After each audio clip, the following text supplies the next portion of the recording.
Selamat pagi Bapak Ibu sekalian. Pada hari ini kita memperingati kebangkitan Kristus yang sudah menang atas maut. Sebelum kita menyanyikan lagu Tuhan di bait sucinya, kita akan mendengarkan firman Tuhan yang saya bacakan dari Mazmur pasal 100 ayat 1 sampai 5. Bersorak-soraklah bagi Tuhan, hai seluruh bumi. Beribadalah kepada Tuhan dengan sukacita. Datanglah ke hadapannya dengan sorak-sorai. Ketahuilah bahwa Tuhanlah Allah. Dialah yang menjadikan kita dan punya dialah kita, umatnya dan kawanan domba gembalaannya. Masuklah melalui pintu gerbangnya dengan nyanyian syukur, ke dalam pelatarannya dengan puji-pujian. Bersyukurlah kepadanya dan pujilah namanya, sebab Tuhan itu baik, kasih setianya untuk selama-lamanya, dan kesetiaannya tetap turun-temurun. Mari mempersiapkan hati kita untuk masuk ke hadirat Tuhan dengan hantaran lagu Tuhan di bait sucinya.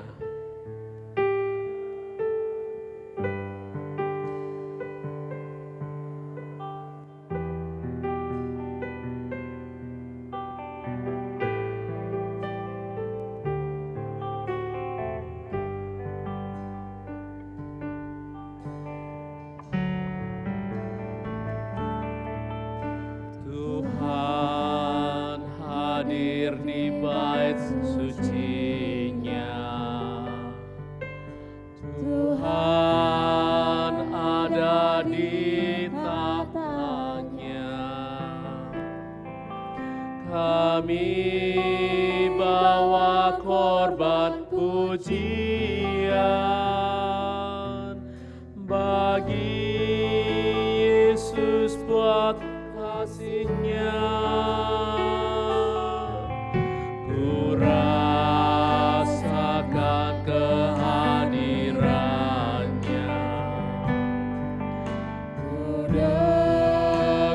Suara berseru, anak domba yang dikorbankan, layak untuk terima pujian. Nyanyi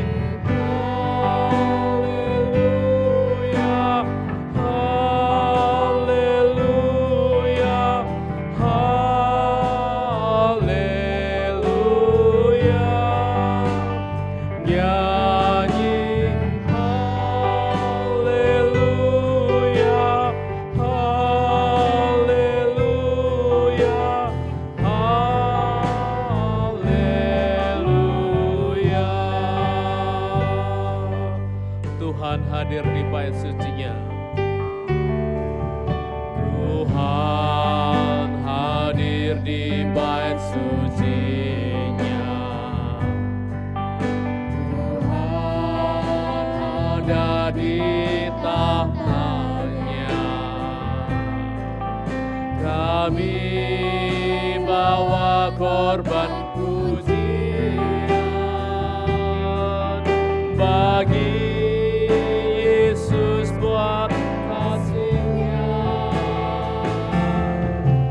Ku rasakan kehadiran-Nya. Ku dengar suara berseru, anak domba yang dikorbankan,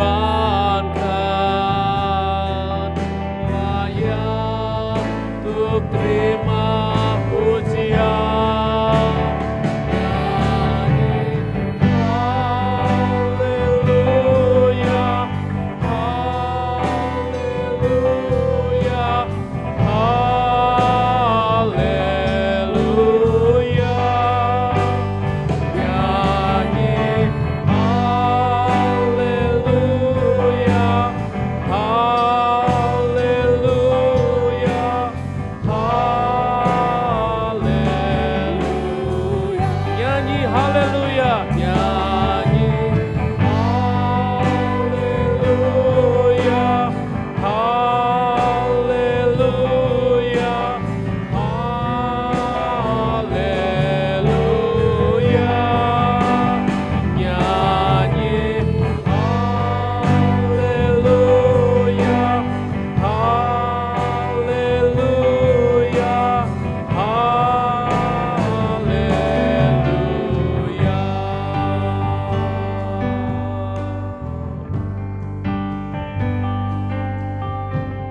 Mari Bapak Ibu kita tunduk kepala dan datang kepada Tuhan. Bapa di surga, inilah kami, tubuh kami, hati kami, pikiran kami. Pada pagi ini kami mengucap syukur karena kami boleh datang kepada Tuhan dan beribadah, mendengarkan firman Tuhan, memberi persembahan, juga memuji-muji Tuhan. Kami menyerahkan ibadah ini dari awal, pertengahan hingga akhir, biarlah kami beroleh firman untuk hidup kami. Di dalam nama Tuhan Yesus, semua yang berdoa, katakanlah amin. Bapak Ibu, hari ini adalah bukti bahwa Kristus sudah bangkit dan bukti kepada dunia bahwa alam maut tidak bisa menguasai dia. Bagi kita yang percaya kepada Kristus, kita harusnya bersyukur karena kita diselamatkan dan akan bersama-sama dia di surga. Mari dengan sukacita kita menyatakan bahwa Yesus adalah pemenang. Karena dia sudah hidup, sebab dia hidup.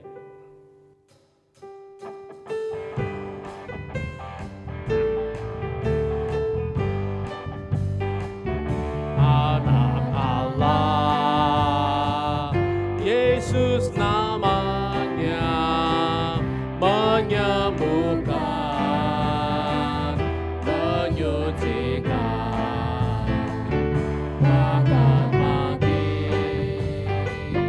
tebus dosaku, kubur kosong membuktikan dia hidup, sebab dia hidup, sebab dia hidup, ada hari esok, sebab dia hidup, ku tak gentar, karena ku tahu dia pegang hari esok.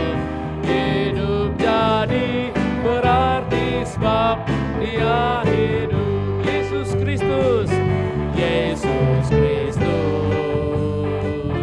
Juru Selamatku, Kau Rajaku, Kau Tuhanku, Kau telah hidup selamanya dan memerintah atas bumi sebagai raja, sebab dia hidup, sebab dia hidup, ada hari esok, sebab dia hidup, sebab dia hidup, ku tak gentar, karena ku tahu dia pegang hari esok. Hidup jadi sebab dia hidup, sebab dia hidup, sebab dia hidup, ada hari esok, sebab dia hidup, tak gentar,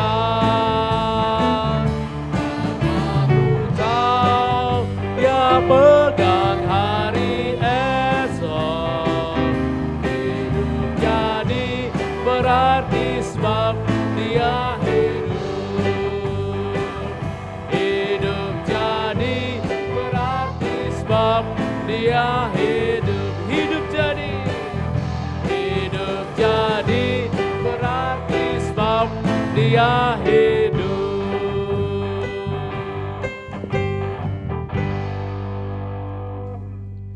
Mari kita mengucapkan ikrar iman kita supaya kita selalu diingatkan bahwa kita adalah murid Kristus yang tidak hanya hari ini saja tetapi sampai selama-lamanya. Mari kita mengucapkannya satu kali saja. 1, 2, 3. Aku murid Kristus dipimpinnya dan melakukan kehendaknya. Kita juga akan mengucapkan moto gereja kita supaya kita terus mempunyai semangat untuk mendengarkan, untuk mencari jiwa yang hilang dan mempersembahkannya kepada Raja kita Yesus Kristus. Mari 1, 2, 3, mendengar, mencari, menemukan untuk kemuliaan Sang Raja.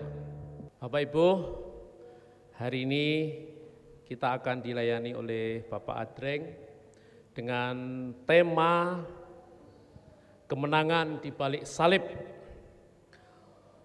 Kita akan menyanyi lagu penuhiku untuk menghantarkan kita mendengarkan firman yang menjadi bekal bagi kita di dalam dunia yang penuh dengan kecemasan. Penuhiku.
Mari kita berdoa. Tuhan Yesus, Allah Bapa yang kami puja, saat ini kami siap untuk mendengarkan bagian dari firman Tuhan. Kiranya Tuhan boleh menolong setiap kami untuk boleh mengerti maksud dan rencana Tuhan atas kehidupan kami. Kami menyerahkan setiap kami, baik hamba-Mu yang menyampaikan maupun jemaat yang menyaksikan tayangan ini di rumah, kiranya Tuhan boleh memberkati kami semua, menjadikan hati kami hati yang subur, hati yang siap ditanami benaran firman Tuhan. Nyatakanlah, teguhkanlah, dan disiplin kami jika kami tidak sesuai dengan apa yang Tuhan mau dalam kehidupan kami. Kami siap Tuhan, di dalam nama Tuhan Yesus kami sudah berdoa. Amin. Selamat pagi Bapak Ibu Saudara sekalian yang ada di rumah. Puji Tuhan, kita masih boleh diberi kesempatan untuk kita boleh bersama-sama mengikuti ibadah, meskipun ibadah kita di rumah kita masing-masing, tapi biarlah tidak menghalangi kita untuk bersama-sama bersekutu. Oleh karena itu, tim ibadah sudah beberapa minggu ini mengusahakan untuk kita tetap bersekutu bersama di YouTube masing-masing, di rumah masing-masing, Dan kiranya ini menjadi sarana yang baik di tengah-tengah apa yang terjadi di negara kita, Indonesia. Karena di luaran sana masih banyak virus yang bertebaran, terutama virus COVID-19 yang cukup mengancam bukan saja kesehatan tetapi juga nyawa. Oleh karena itu kita saat ini masih beribadah di rumah kita masing-masing. Saya melihat berita akhir-akhir ini, baik di televisi, di beberapa sosial media, di YouTube, maupun berita yang dikirim di jejaring sosial kita, di WhatsApp terutama. Kadang-kadang itu membuat kita khawatir, kita cemas, kita takut. Beberapa daerah sudah menerapkan pembatasan ya, secara wilayah. Gitu. Kalau nggak penting amat, nggak boleh keluar ya. Kalau tidak urusan yang begitu penting, tidak boleh keluar rumah. Karena bukan untuk apa-apa, itu untuk menolong kita supaya kita terhindar dari wabah virus yang saat ini sedang terjadi. Selain ketakutan terhadap virus, masyarakat Indonesia saat ini sedang juga mengalami ketakutan karena selain mengancam kesehatan, virus COVID-19 ini ternyata juga mengancam perekonomian ya, yang tadinya bisa leluasa bekerja, ada banyak sekarang orang-orang yang mulai agak dibatasi bekerjanya. Ada yang bekerja di rumah, yang tadinya tokonya buka, sekarang tokonya ditutup di jam tertentu ya. Yang tadinya bisa mengajar les privat dan lain sebagainya, sekarang murid-muridnya cuti dulu, libur dulu ya. Itu juga merupakan ketakutan tersendiri bagi kita, bagi semua orang yang terdampak oleh virus COVID-19 ini. Bukan saja masyarakat, pemerintah juga khawatir kalau ini terus-menerus terjadi, perekonomian negara juga akan terdampak, menjadi ketakutan tersendiri. Ada banyak ketakutan yang kita alami, dan saat ini terlebih lagi ketakutan itu semakin besar dengan adanya virus ini.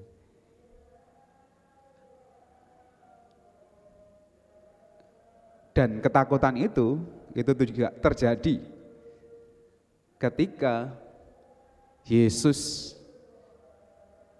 mati. Mari kita bersama-sama memperhatikan bagian dari firman Tuhan yang terambil dari Yohanes 20 ayat 19 sampai 23. Yohanes pasal 20 ayat 19 sampai 23. Saya akan menolong membacakannya. Judul perikopnya, Yesus menampakkan diri kepada murid-muridnya. Ketika hari sudah malam pada hari pertama minggu itu, berkumpullah murid-murid Yesus di suatu tempat dengan pintu-pintu yang terkunci, karena mereka takut kepada orang-orang Yahudi. Pada waktu itu datanglah Yesus dan berdiri di tengah-tengah mereka dan berkata, "Damai sejahtera bagi kamu." Dan sesudah berkata demikian, ia menunjukkan tangannya dan lambungnya kepada mereka. Murid-murid itu bersuka cita ketika mereka melihat Tuhan. Maka kata Yesus sekali lagi, "Damai sejahtera bagi kamu. Sama seperti Bapa mengutus aku, demikian juga sekarang aku mengutus kamu." Dan sudah berkata demikian, ia menghubusi mereka dan berkata, "Terimalah Roh Kudus. Jikalau kamu mengampuni dosa orang, dosanya diampuni, dan jikalau kamu menyatakan dosa orang, tetap ada, dosanya tetap ada."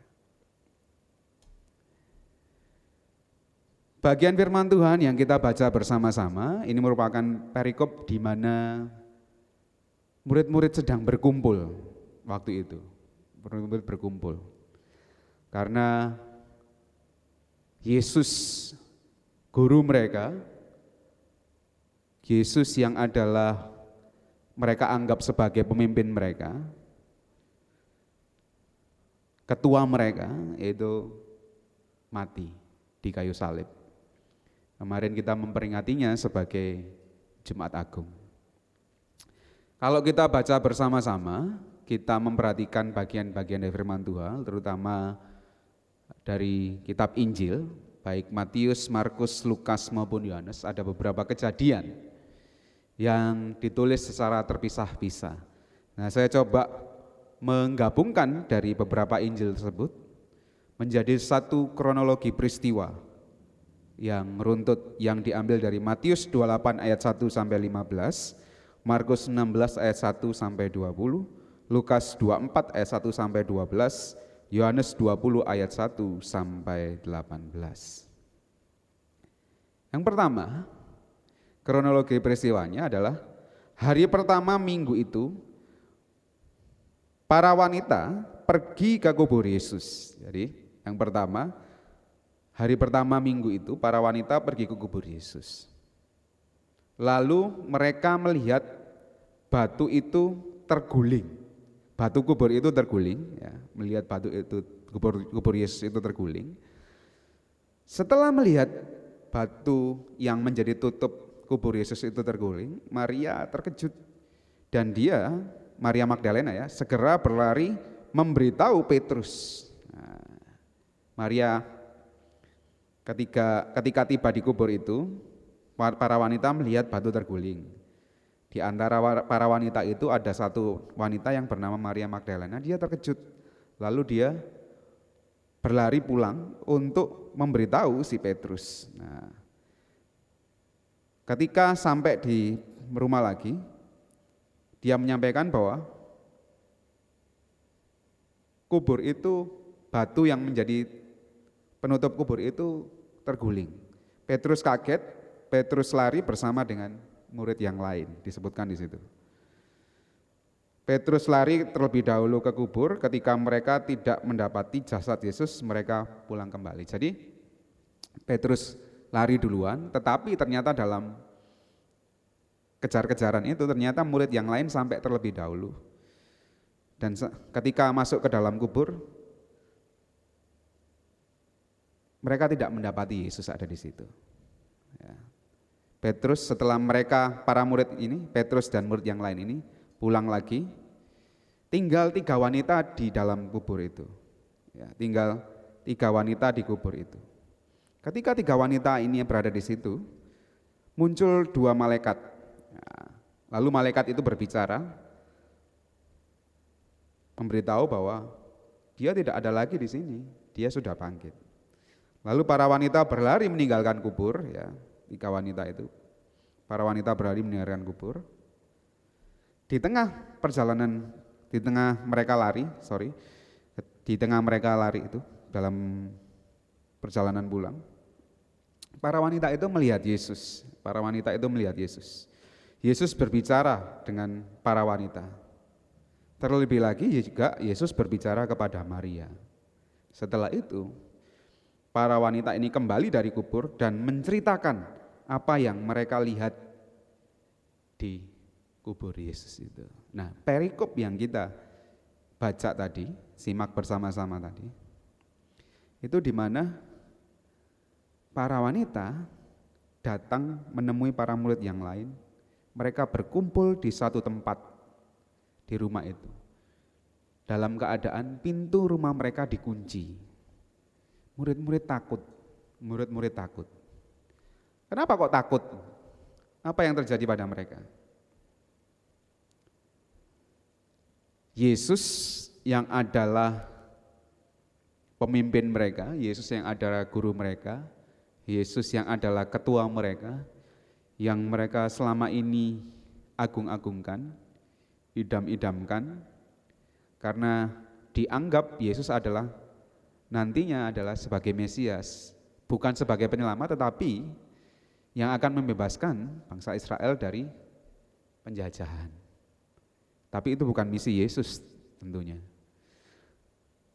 Murid-murid tidak menyadari bahwa Yesus bukan seperti itu. Akhirnya mereka takut, mereka mengurung diri.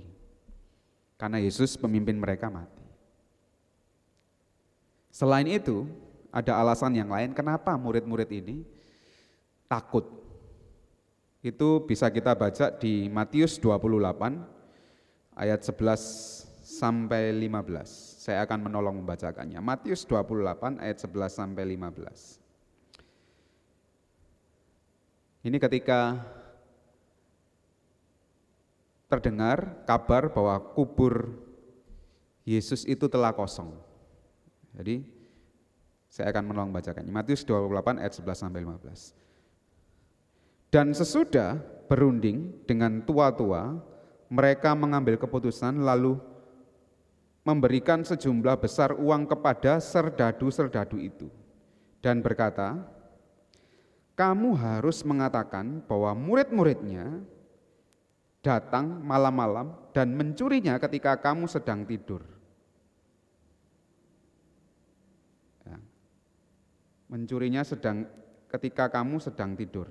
Dan apabila hal ini kedengaran oleh wali negeri, kami akan berbicara dengan dia sehingga kamu tidak beroleh kesulitan apa-apa.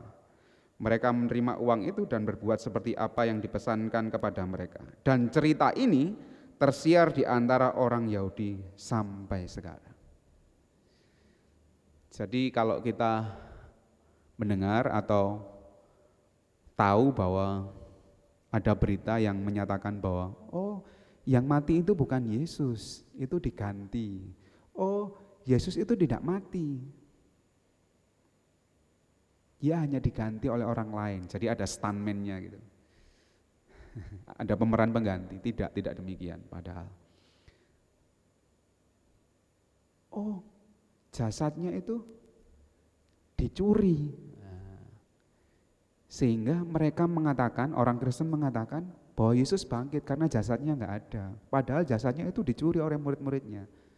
Ketika ada pemberitaan semacam itu, maka kita tahu bahwa itu sudah disampaikan di zaman Yesus. Bahwa pemberitaan yang salah itu sudah disampaikan di zaman Yesus.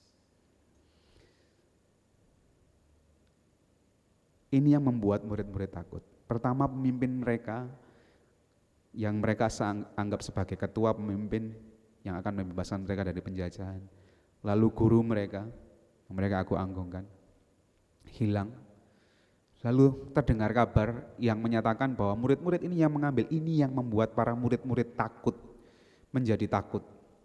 Karena Yesus tidak ada, jasad Yesus tidak ada di dalam kubur itu. Mereka belum tahu bahwa apa yang dikatakan Yesus itu benar-benar terjadi, bahwa pada hari yang ketiga aku akan bangkit menang atas maut.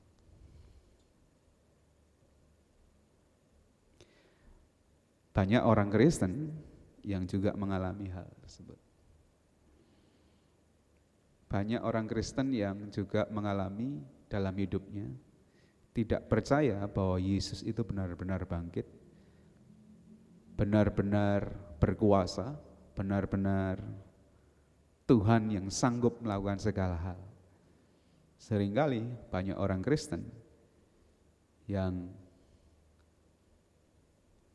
kalah terhadap pergumulan sehingga mengalami ketakutan seperti yang dialami para murid-murid karena mereka salah mengartikan kedatangan Yesus di dunia ini, salah mengartikan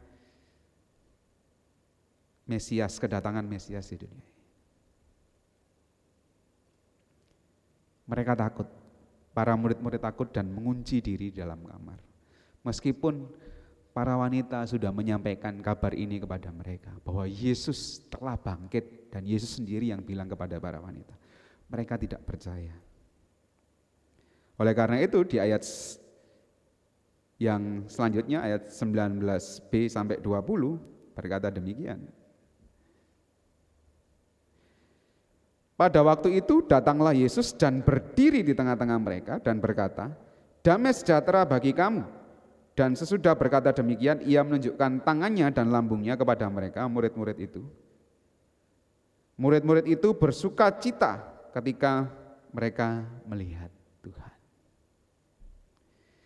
Murid-murid yang tadinya takut, murid-murid yang tadinya ragu akan Yesus, murid-murid yang tadinya gemetar karena saking takutnya sampai mengunci diri dalam ruangan itu.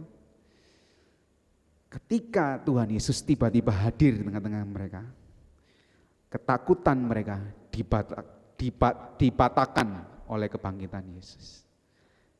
Ketakutan mereka dipatahkan oleh kebangkitan Yesus. Dan ini membuat mereka bersukacita. Yesus tiba-tiba hadir di tengah-tengah mereka. Yesus menunjukkan dirinya bahwa ini loh, aku benar-benar hidup. Lihat tanganku, lihat lambungku, masih ada bekas luka. Inilah aku benar-benar hidup. Dan dia berkata, damai sejahtera bagi kamu. Yesus datang dengan tidak menyalahkan iman murid-murid yang lemah. Tetapi ia datang dengan memberi salam yang menyejukkan hati. Damai sejahtera bagi kamu. Kehadiran Yesus merubah situasi para murid-murid yang tadinya takut, yang tadinya mengurung diri, yang tadinya tidak berdaya, sekarang berganti sukacita. Ketakutan itu berganti dengan sukacita yang luar biasa yang mereka boleh rasakan. Sukacita karena mereka melihat lagi guru mereka. Sukacita ketika mereka melihat lagi Mesias yang saat ini benar-benar Mesias yang menyelamatkan hidup mereka dari dosa. Mereka percaya, wah, ini benar-benar terjadi bahwa kamu benar-benar Mesias. Bahwa apa yang kamu firmankan selama ini itu ternyata benar. Ketakutan mereka berganti dengan sukacita. Sukacita karena Tuhan Yesus bangkit, menang atas maut. Sukacita karena Dia, Yesus yang adalah Tuhan, berhasil menyelamatkan umat yang percaya kepadanya dari belenggu dosa. Sukacita karena manusia tidak harus dihukum karena pelanggarannya, tetapi sudah ditebus oleh darah yang mahal, oleh pengorbanan Kristus, dan dia sanggup mengalahkan maut, bangkit lagi pada hari yang ketiga, menyatakan bahwa misinya sudah selesai.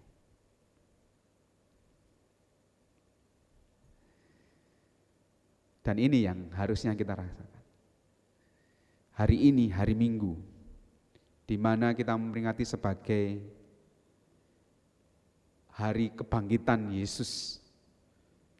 Hari di mana Yesus dinyatakan bangkit dari antara orang mati, menang atas maut, menebus dosa-dosa kita. Tentunya sukacita yang kita rasakan, tentunya senang hati kita ketika kita mendengar kabar itu, bahwa Yesus telah bangkit, dosa kita dihapuskan. Tetapi apakah berhenti sampai di situ saja?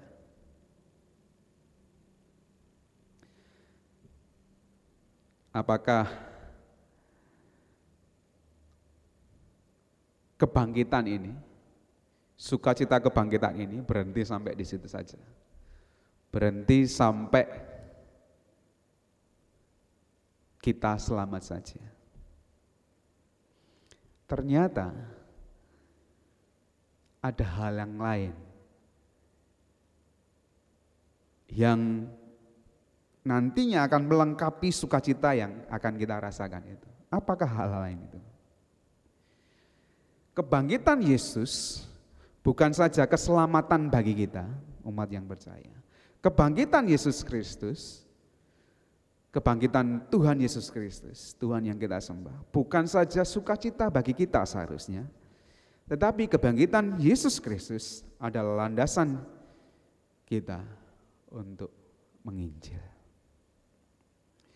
Bahwa kebangkitan Yesus Kristus harusnya bukan hanya menjadi kabar sukacita bagi diri kita saja, tetapi kabar sukacita untuk semua orang. Karena Yohanes 20 ayat 21 berkata demikian. Maka kata Yesus sekali lagi, damai sejahtera bagi kamu, sama seperti Bapa mengutus aku, demikian juga sekarang aku mengutus kamu. Yohanes 20 ayat 21. Lihatlah, aku bangkit. Murid-murid bersukacita. Tetapi tidak berhenti sampai demikian. Yesus berkata sekali lagi, damai sejahtera bagi kamu, sama seperti Bapa mengutus aku, demikian juga sekarang aku mengutus kamu. Berita kebangkitan ini harusnya tidak berhenti sampai di kita saja. Tetapi berita kebangkitan Yesus Kristus ini harus terus kita siarkan kepada semua orang yang belum mendengarkan, kepada setiap orang yang belum percaya bahwa Yesus adalah Tuhan, bahwa Yesus adalah Tuhan yang sanggup menyelamatkan kita dari hukuman dosa. Oleh karena itu, Tuhan Yesus berkata, sama seperti Bapa mengutus aku, demikian juga sekarang aku mengutus kamu. Kebangkitan Kristus menjadi landasan kita untuk menginjil.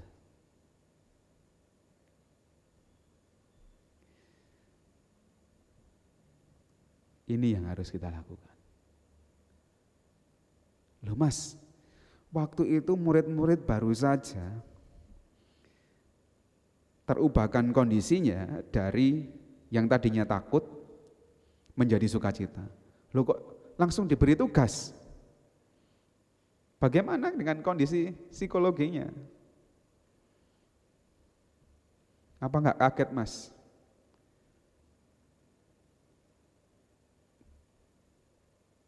Begitu juga dengan kita. Loh Mas, saya ini baru percaya. Bagaimana mungkin saya bisa memberitakan Injil kepada orang lain? Kan saya baru mengenal Kristus.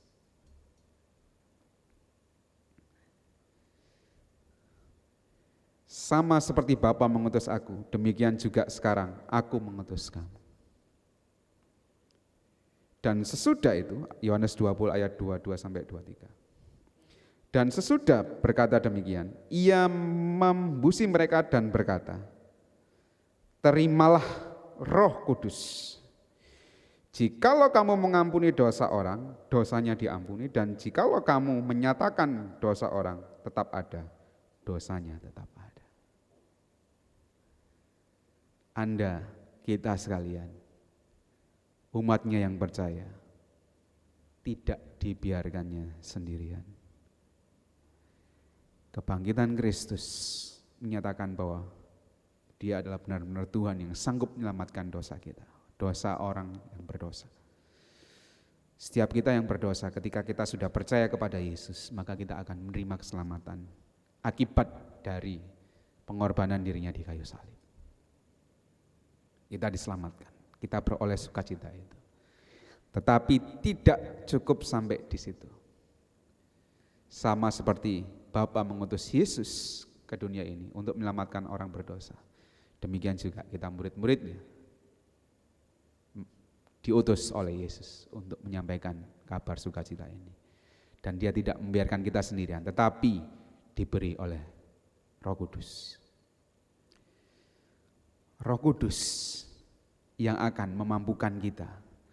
Roh yang daripada Allah itu yang akan menolong kita untuk kita boleh menyampaikan kabar sukacita ini kepada setiap orang yang belum percaya kepada Yesus. Roh itu yang akan menuntun kita. Roh itu yang akan berperan aktif dalam kita menyampaikan kabar sukacita itu, kabar kesukaan itu. Roh Kudus akan memampukan kita setiap orang yang percaya kepada Tuhan Yesus Kristus untuk menyatakan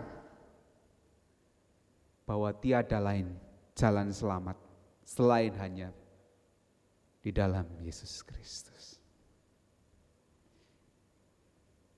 Di ayatnya yang ke-23 dikatakan, jikalau kamu mengampuni dosa orang, dosanya diampuni. Dan jikalau kamu menyatakan dosa orang tetap ada, dosanya tetap ada. Apa maksud dari ayat Alkitab ini? Apakah orang Kristen itu seperti Tuhan? Apakah orang Kristen itu seperti Tuhan yang, oh kamu berdosa, kamu tidak selamat, kamu tidak berdosa, kamu selamat? Bukan seperti itu, bukan seperti itu. Jikalau kamu mengampuni dosa orang, dosanya diampuni. Dan jikalau kamu menyatakan dosa orang tetap ada, dosanya tetap ada. Ini berkaitan dengan syarat-syarat untuk kita boleh diampuni dosa. Apa syaratnya? Syaratnya cuma satu. Percaya dan mengikut Yesus dengan sepenuh hati. Ketika kita sudah menyampaikan itu kepada orang lain dan orang itu menerima, kita sama seperti apa yang dikatakan oleh Yohanes 20 ayatnya yang ke-23, bahwa kita menyatakan orang itu sudah diselamatkan. Tetapi ketika kita sudah mengatakan syarat-syarat itu kepada mereka dan mereka menolak, maka dengan sendirinya orang itu akan tetap berdosa. Ini maksud dari Yohanes 20 ayat yang 23. Dan ayat ini juga merupakan memberikan jaminan tersendiri bagi setiap orang yang percaya yang memberitakan Injil. Sehingga orang lain harusnya tidak menganggap remeh para pemberita Injil. Sehingga kita sebagai penyampai atau pemberita Injil menjadi percaya diri, menjadi tidak takut untuk menyatakan kabar kesukaan itu bagi setiap orang yang belum percaya. Kebangkitan Yesus bukan saja keselamatan bagi diri kita. Kebangkitan Yesus bukan saja sukacita bagi diri kita. Bahwa kemenangan di balik salib itu bukan saja kemenangan ketika kita sudah dibebaskan dari dosa. Tetapi kemenangan di balik salib itu juga merupakan landasan kita untuk menyampaikan berita Injil. Bayangkan jika Yesus tidak jadi bangkit, tidak akan ada kekristenan sampai sekarang. Bayangkan jika Yesus ketika pengorbanan itu digantikan orang-orang lain, maka itu bukan landasan kita untuk menginjil. Tetapi Yesus menunjukkan dirinya sendiri. Dia menunjukkan luka-lukanya. Inilah bekas lukanya. Lihatlah tanganku, lihatlah lambungku. Aku sudah bangkit. Apa yang kuberitakan ini sungguh benar terjadi. Bukan hanya sukacita untuk dirimu. Sama seperti Bapa mengutus aku juga akan mengutus kamu. Untuk menyampaikan kabar sukacita ini kepada setiap orang yang belum percaya. Dan Tuhan Yesus tidak membiarkan kita sendirian. Tuhan akan mengaruniakan kepada kita Roh Kudus yang akan menolong, menuntun kita untuk kita boleh menyaksikan tentang kasih Tuhan Yesus kita, tentang kasih Kristus yang sangat luar biasa mengubahkan kehidupan kita.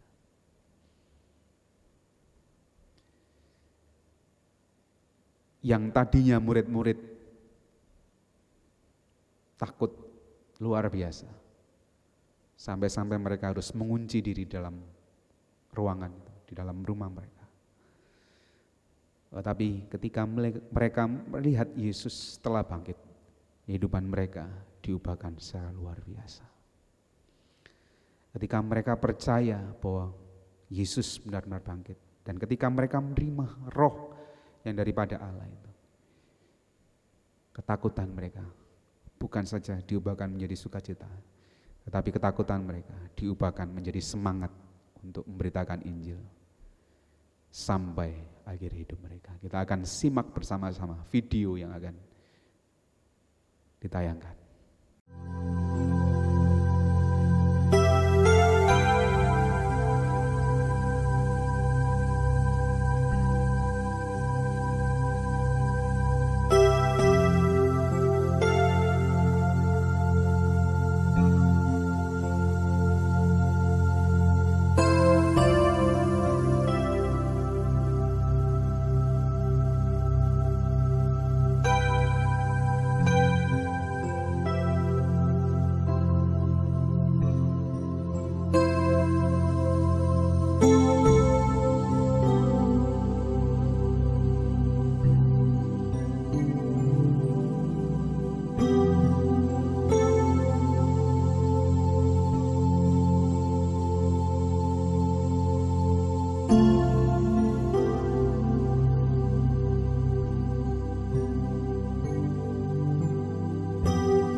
Murid-murid Kristus ketika menerima kabar kebangkitan Yesus, kehidupan mereka diubahkan secara luar biasa. Yang tadinya takut sekarang menjadi semangat, berani, dan pantang menyerah dalam mengabarkan Injil sampai mereka harus mati. Mati disiksa, mati disalib terbalik, mati dibakar, mati dihujani tombak yang banyak, dirajam oleh batu. Dan mereka menerima semua itu. agar supaya kabar kebangkitan ini terus dinyatakan. Bapak Ibu Saudara sekalian, sekali lagi, kebangkitan Kristus, pengorbanan Kristus, ini bukan semata-mata untuk kita yang sudah menerimanya. Tidak berhenti sampai di situ saja. Tetapi kebangkitan Kristus juga ada misi menginjil, misi untuk mengabarkan kebangkitan ini kepada setiap orang yang belum percaya. Mari kita laksanakan tugas ini dengan segala keberadaan diri kita. Tidak perlu takut karena Roh Tuhan menyertai kita sekalian. Roh itu yang akan memampukan kita untuk menyatakan kebangkitan Yesus Kristus adalah pemberitaan Injil. Tuhan Yesus memberkati. Mari kita berdoa. Tuhan Yesus, terima kasih kami sudah mendengar firman Tuhan. Kami sudah belajar firman Tuhan. Biarlah firman Tuhan ini boleh menolong kita, menolong kami semua, menolong setiap umat-Mu yang percaya kepada-Mu, agar keselamatan itu tidak terhenti pada kami saja, tetapi kami terus menyampaikannya, mengabarkannya, sama seperti Yesus yang sudah Engkau utus. Maka Engkau juga mengutus kami untuk terus-menerus mengabarkan berita Injil ini kepada setiap orang yang belum percaya. Mampukan setiap kami Tuhan untuk menyandarkan diri kami sepenuhnya pada kasih Tuhan, kepada Roh Tuhan, Roh Kudus yang akan mampukan kami. Terima kasih Yesus, terima kasih. Di dalam nama Tuhan Yesus, hamba-Mu sudah berdoa. Haleluya, amin. Bapak Ibu, kita telah mendengarkan firman Tuhan, kemenangan di balik salib. Mari kita menanggapi firman Tuhan dengan lagu Jadi Seperti-Mu.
Engkau setia.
Kita akan memberikan persembahan.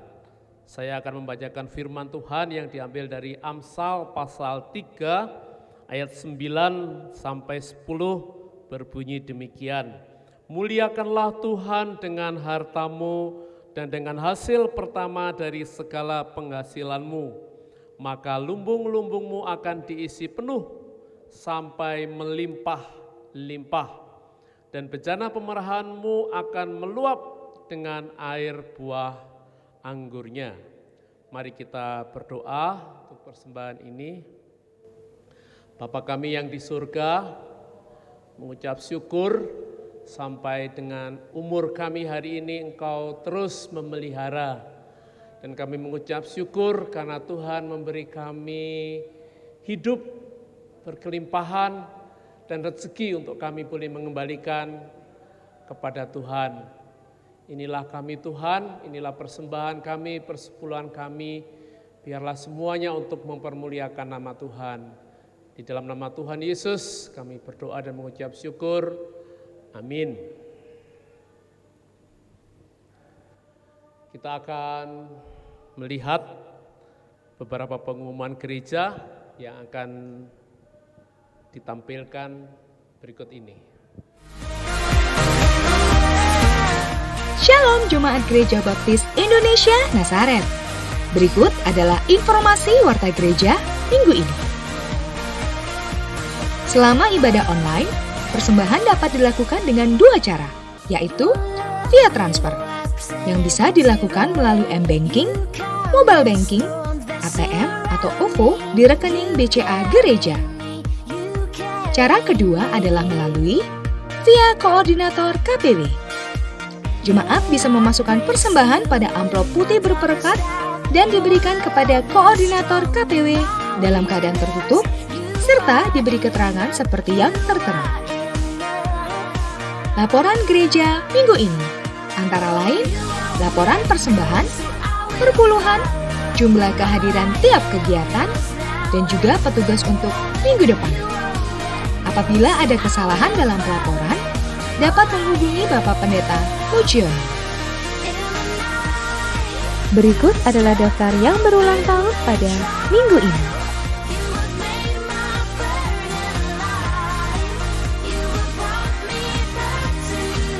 Kami mengucapkan selamat ulang tahun kepada Bapak, Ibu, Saudara yang berulang tahun. Tuhan Yesus memberkati. Ibadah tanggal 19 April akan dilayani oleh Bapak Purwadi dengan tema Ucapan Syukur. Ibadah akan dilakukan secara online pada pukul 08.30 WIB atau jam 8:30 pagi.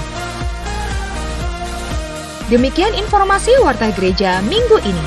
Terima kasih, Tuhan Yesus memberkati.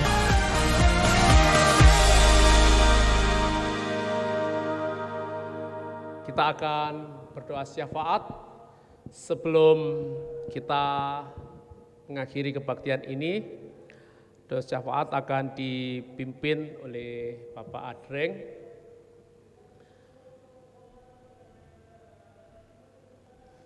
Mari kita berdoa bersama-sama.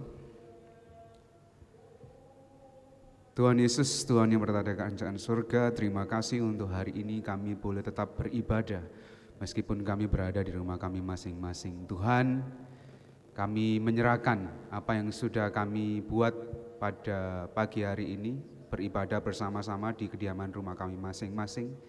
Tuhan kiranya membuat ini semua ibadah kami menjadikan berkat. Terlebih kami juga berdoa Tuhan saat ini untuk bangsa dan negara kami. Kami berdoa untuk pemerintahan yang ada. Kami berdoa untuk Presiden Jokowi, berdoa untuk Wakil Presiden Kiai Haji Ma'ruf, dan juga para menteri, staf dan jajarannya yang saat ini sedang berjibaku, sedang bahu-membahu mengatasi masalah yang menimpa negeri kami Indonesia. Begitu juga dengan negara-negara yang lain yang juga mengalami hal yang sama terkait dengan merebaknya virus COVID-19. Tuhan, kiranya Tuhan menolong, kiranya Tuhan terus menopang kami, kiranya Tuhan terus memampukan kami melewati semuanya ini. Dan kiranya Tuhan membuat kami mengerti bahwa tidak ada lain tempat perlindungan kami, tempat permohonan kami, tempat sandaran hidup kami selain hanya daripada Tuhan Yesus Kristus saja. Di tengah-tengah kami sedang menghadapi virus ini, Tuhan kiranya memberikan kami ketenangan hati, Tuhan kiranya memberikan kami rasa pasrah dan berserah penuh kepada Tuhan. Biarlah semua yang terjadi ini membuat kami terus menyadari bahwa Tuhan adalah Tuhan Yesus Kristus yang berkuasa atas kehidupan kami. Tuhan berdoa, kami berdoa untuk penyediaan sarana prasarana kesehatan, baik juga dengan alat-alat kesehatan yang sekarang sangat-sangat dibutuhkan. Tuhan kiranya menolong. Daerah-daerah yang terdampak kiranya Tuhan juga tolong, Tuhan berkati. Begitu juga dengan seluruh masyarakat Indonesia, dengan keadaan ekonomi, dengan usaha pekerjaan, dengan keadaan sosial yang saat ini kami harus menjaga jarak satu dengan yang lain supaya virus ini boleh terselesaikan. Kami menyerahkan Tuhan keberadaan bangsa dan negara kami ke dalam tangan kuasa-Mu. Berdoa untuk gereja-gereja yang ada di Indonesia yang saat ini juga terdampak, kami tidak bisa beribadah seperti biasanya di gedung gereja. Biarlah ini boleh terus menyatakan kuasa Tuhan, meskipun kami beribadah di rumah-rumah, Tuhan kiranya tetap menolong kami, terus menolong kami, dan terus memampukan kami untuk terus bersandar dan percaya kepada Tuhan saja. Terima kasih Tuhan Yesus. Keamanan di negara kami juga mohonkan ke dalam tangan kuasa Tuhan. Ada banyak persinggungan yang mungkin belum terselesaikan, apalagi ditambah dengan masalah yang muncul akibat virus ini. Kiranya Tuhan menolong, memberkati, kiranya Tuhan memberi kami hikmat bijaksana untuk dapat menyelesaikan masalah-masalah yang terjadi. di bangsa dan negara kami. Terima kasih Tuhan Yesus. Berdoa untuk jemaat Gereja Baptis Indonesia Nazaret dalam usaha pekerjaan mereka masing-masing, dalam kehidupan rumah tangga mereka, dalam kehidupan hubungan suami istri, hubungan orang tua dan anak, hubungan sanak famili, hubungan pertemanan, percintaan. Kiranya Tuhan menolong memberkati apa yang sedang kami lakukan, dan Tuhan nyatakan kuasa Tuhan atas kehidupan kami semua. Terlebih lagi kiranya Tuhan juga boleh menolong kami untuk boleh menjadi saksi Tuhan, boleh menjadi penyampai berita Injil, berita kesukaan, berita keselamatan bagi mereka yang belum percaya. Tuhan kiranya menolong kami semua. Di akhir acara ini kami menyerahkan semua yang sudah kami lakukan. Kiranya ini semua boleh menjadi kemuliaan bagi nama Tuhan dan boleh menjadi berkat bagi setiap kami semua. Di dalam nama Tuhan Yesus kami mengakhiri ibadah kami pada tanggal 12 April ini di ibadah kebangkitan. Mari kita bersama-sama mengadakan hati kita kepada Tuhan Yesus. Dengan berkat dari Allah Bapa dan kasih dari Yesus Kristus, persekutuan dengan Roh Kudus kiranya menyertai kita sekalian. Di dalam nama Tuhan Yesus kami sudah berdoa. Amin.